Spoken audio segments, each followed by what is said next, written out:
Welcome, everybody. I'm Santiago Kneeland, and this is The Divine Within, the invisible connection with God. In this episode, we're going to talk about the Mayan mathematics. As we've heard in past sessions, we've dealt along the lines of time, of space, of how things are uniting in the universe, how we as human beings can collaborate as well, not just as individuals, but as a civilization. So it's very important to keep this in mind to see how we are part of this universe. We are part of this mosaic, of this grandeur of the universe. So we're going to be diving into more details. We have a very interesting person with us this time. Her name is Marjorie Ray. She's been a Urantia student for a long time. She is a scientist that specializes in biochemistry and lipid protein interactions, in integral membrane proteins, lipoproteins, and everything that you have to do with proteins. So I like her take on the biology, on how, that is structured, how that pattern from the universe is in the biology, which we are part of biology. It is in our minds, in our genetic structure, in our cells. So I want to have her take on all this that we've been discussing, and see how this really connects us, how can also give us meaning, because it's not only about the biological part, but really about the interactions that we have with other people, and how we together, as we interact, are creating and co-creating with God this universe. So thank you for joining us, Margie. It's a pleasure to have you. Welcome to The Divine Within. Thank you so much, Santiago. I'm very supportive of this project. I just have been so excited about it, and I feel very honored to have been invited to participate. I hope we can give, the value, maybe some value to our experience, but also to possibly give people thoughts about expanding their ideas of the world that we live in, the vast creation that we inhabit, and to honor the creator that made it all. I think it's very important, like you said, to share our experience, to share the knowledge in there. I think you have a lot of knowledge that you found, but in different sources, not only in the Urantia book, but I think in throughout the scientific research that you've done, you found stuff in there that that there's a correlation to this within the Urantia book. So I wanna see how that works. And one of the important topics that I want to address right away is the concept of time. This is a very interesting topic, because what we were saying and what we were seeing in the past session is that time is not linear. According to the Mayan mathematics, time is not linear. It's radial. So it's doesn't, like we usually see it, it has a beginning and an end. In this case, we have a spiral that goes around and around. It kind of coils into one point, and as you get to the center of it, kind of gets it into a quantum leap, and it disappears from this sequence, from this pattern, and it goes into another pattern. So that's something very interesting that I like about the Mayan mathematics and the cosmology, because it tells you that basically everything, the world, and even us, are in those sequences. Our thoughts are in those sequences. So I want to hear your take on how maybe time is, in this sense, radial, not linear. And what this is saying is that we're repeating. It's we're kind of in the same patterns, maybe in a different higher cycle or in a lower cycle, but it's the same pattern that keeps repeating. So I wanted to hear your take on this. Well, there's many levels to that question. We can talk about it cosmically. What we think about is going on in the universe as we define it at the moment, which of course is changing every day in science as we make more and more discoveries of the creation, and that there's that time. Einstein said a lot about time, and he certainly did not see it as linear. Okay, he Hmm. realized that it was probably more circular, or at least it had waves in it. Okay, and so um and that that it was waved enough that if you could fold two pieces together, you could actually um you know contract time to the point that you could be on one side of something and then suddenly be on the other. And so these ideas about time not being linear as we live. I mean, we think of it because we live our lives in more of a linear format, because I mean that's just the way we are as evolutionary beings. But we're born small, tiny, helpless, and we go through stages of growth, and we don't ever go back to a previous stage, at least not physically. Maybe mentally and emotionally we do regress, but on the physical scale, we normally, in a normal human being, we progress and we never take a step back. And our lives are measured in 1 minute follows the next, and 1 hour follows the next, 1 day follows the next, one season follows the next, 1 year follows the next, and in 1 century follows the next. So our mindset is very much that way because that's what we live. Okay, but that doesn't necessarily mean that's what we have to be totally married to. Okay, we can look at things. Many people have written about the seasons of our lives. That there may be a winter that is followed by a spring, and then followed by a summer, and then followed by a fall. But those are different parts of life, and they can occur at different times and for different lengths of time. Okay, so that's one way we sort of expand our ideas. But then when we begin to look at it as a bigger sort of question, we start getting into this idea about, in the particularly in the cosmos, that things are very cyclical. In other words, that Yeah. I kind of like the statement, what goes around comes around. Sort of, Yeah, it's sort of a exactly. sort of a good statement. Is that things can be very cyclical, and we can see that cyclical nature. Even if we look at human history, we can look at a cyclical nature in a lot of human history. Where empires rise, empires fall.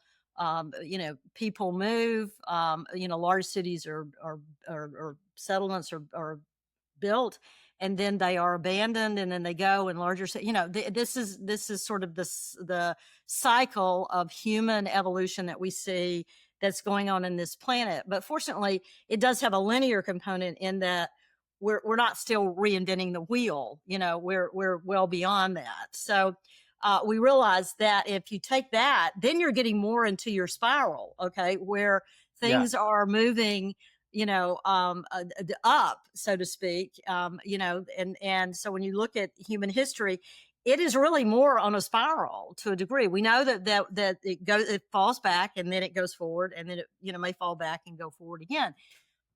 So there's all these different ideas and the way to look at just what's happening on our planet. But then when you move outside of our out of our planet, and you look at what um, the astronomers and the astrophysicists and everything are trying to make sense of what is going on, out in the greater part of creation. It just enlarges our ideas about time so much more. I mean, when you're looking up at that star at night, and then when an astronomer tells you, well, that light that you're seeing tonight, left there, 50 billion Ages, years ago. ages, yeah. It's like it's hard to wrap your mind around, things like that.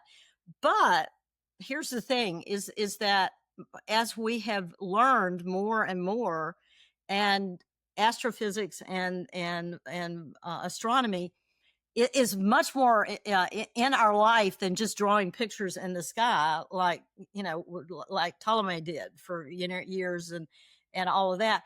It's now, we've got these amazing pictures from the Webb and other telescopes and things that we have sent out into the universe, and we're trying to make sense of these things, okay, and what it means. Like, if you didn't read Stephen Hawking's A Brief History of Time, when he talks about, the time horizon and things moving beyond it, that's a very excellent book. It's a very readable book. It's kind of a fun book to read. Okay.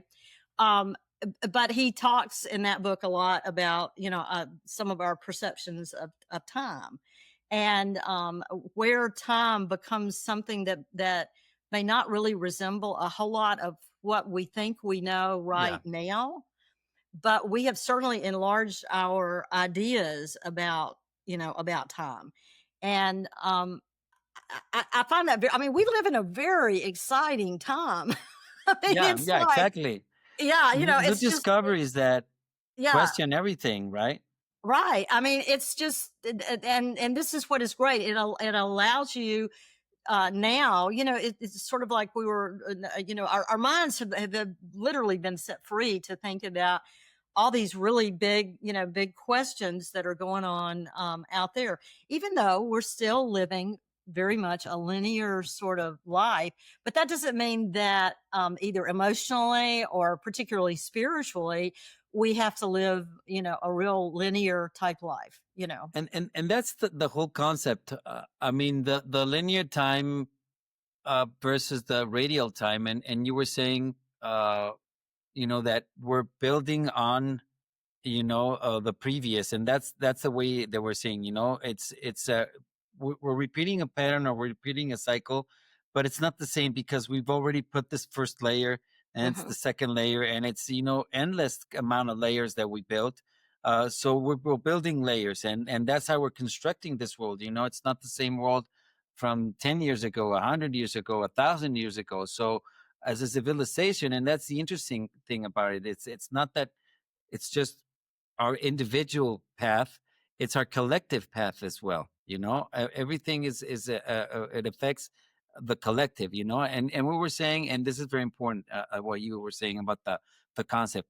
There's I think that materially we see this linear passage of time, because we can't avoid, being born and aging. That's something that I think everybody, I've seen hundreds of gurus and wise men say that they can beat death, and I don't ascribe to that. I think that that's something that you want to live that. I remember, I used to have a lady when I was in Mexico that would take care of us like a nanny. And she was old. She was 90 something. And she would say, "Oh, shoot, I want to die. I'm through with this. I just want to die." And in a good way, not in a bad way. Says, I'm through with everything. I'm fed up with everything. I just want to go. So I guess you get to that point. But it is important that we see that there is a linear uh, vision or perception that we have with aging for the material part, but there is a spiritual and a mental aspect that we're going to talk about, that does not depend on a linear time, a linear, aging. It depends on the input that you bring, the maturity that you bring, both mentally and spiritually. So that is really comes to it is in your hands, that is a part, that's something that you control in a sense, right? Right. We're always making choices. It's all about choices. And we're also taking our potentials and actualizing those in the reality that we live in right now. Okay. We do have to inhabit the reality that we live in right now to be effective and productive human beings. Okay. If not, we wouldn't have wonderful fathers. That I have to say happy Father's Day to everybody in America, that it's Father's Day here. And that, you have to be good parents, good grandparents. I mean, all these things have to happen in the reality that we inhabit right now. But that doesn't mean that, I mean, I have met 19 and 20-year olds that were far more mature, and both emotionally mature, particularly emotionally mature, and spiritually mature than Mm-hmm.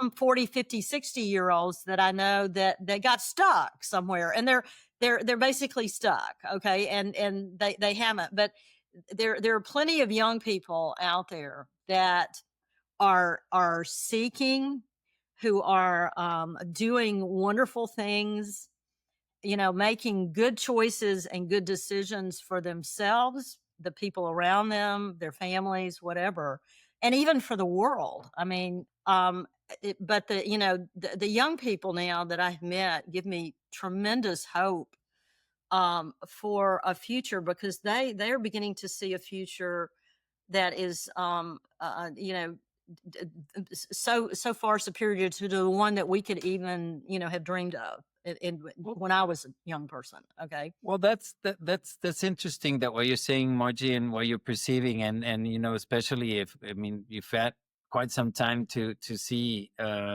generations come and go, and how that has evolved, and we were talking about how we built on the previous structures, not only the material world but everything, and I think that, for instance, your generation, or your yeah, the baby boomers, I mean, they started with the beatniks and then the hippies, and you guys sort of gave us that foundation. I think that what you're seeing right now is a an upgrade or a progression, and that's something that they talk about in the Mayan concept.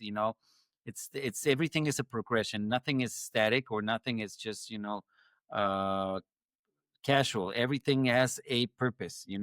So there was, the reason why, the summer of love, everything that happened, even the Vietnam War that happened in that time, that really had a reckoning, and the US culture and US society at that time, and that paved everything that now you're seeing. I don't know, maybe that's something, I want to move into another topic, but I think that we can close on time, and how it's a good example what you were saying, what you're seeing with the younger generations, and me as a younger generation seeing what your generation brought to the table.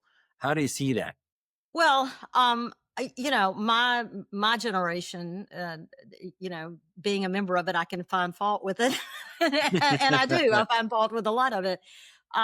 Is that we didn't take on issues earlier on, that perhaps definitely we should have.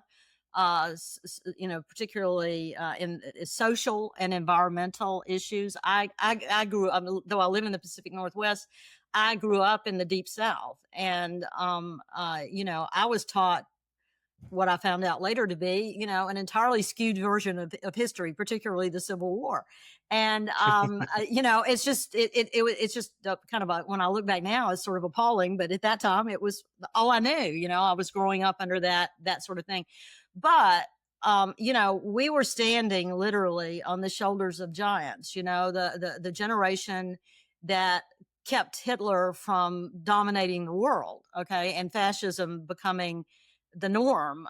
And my family participated on many levels during that conflict, and did what I considered to be great service to our to our country. So I felt like we really had a lot to live up to, and we didn't necessarily do it. Okay, in some respect, when we got to the age of where we could have been, uh, more active in areas that would have kept us perhaps out of some conflict, had helped more people in our country, um, you know, totally defeat racism in our country. I mean, things like that.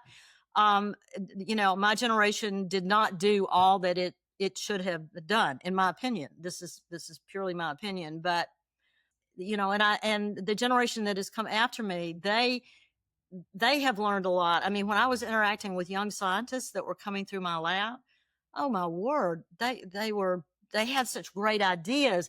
Well, people don't understand how creative science can actually be. I mean, designing an experiment can be one of the most exciting things you can do. Okay, I know that I'm kind of geeking out on you here, but it's science and designing experiments can be incredibly creative, and you have to really think about, and some of these young folks would come up with stuff that would just blow you away. I mean, it was just great to be, be around them as I got into the older, age of as a scientist, and these younger people were coming into my lab. I was very impressed by the level Well, at which they educated themselves. Um, that's what we're talking about. Generations build on the previous generation, and I think that you guys, like you're saying, you built on the greatest generation, which defeated fascism, and at 20 years old, instead of doing experiments or playing music like I was, they were shooting bullets, and surviving World War II. But then you guys came along and you kind of questioned a lot of stuff, what you were saying about how where you grew up, in Birmingham, and then during that time where a lot of racism and conflicts going on. And now you see this generation, which is not only not on mine, but afterwards, that are building on what previous generations have done. So I think it's the aggregate uh, that's really important. But anyways, let's yeah, I'm move kind of into the getting you a next. little off topic. I'm sorry there. No, no, don't worry. It's good because we kind of nailed it on how, generation wise, time is building on top of that. And this is a very good example. I mean, this is what it's all about. It's building on the previous. So very good.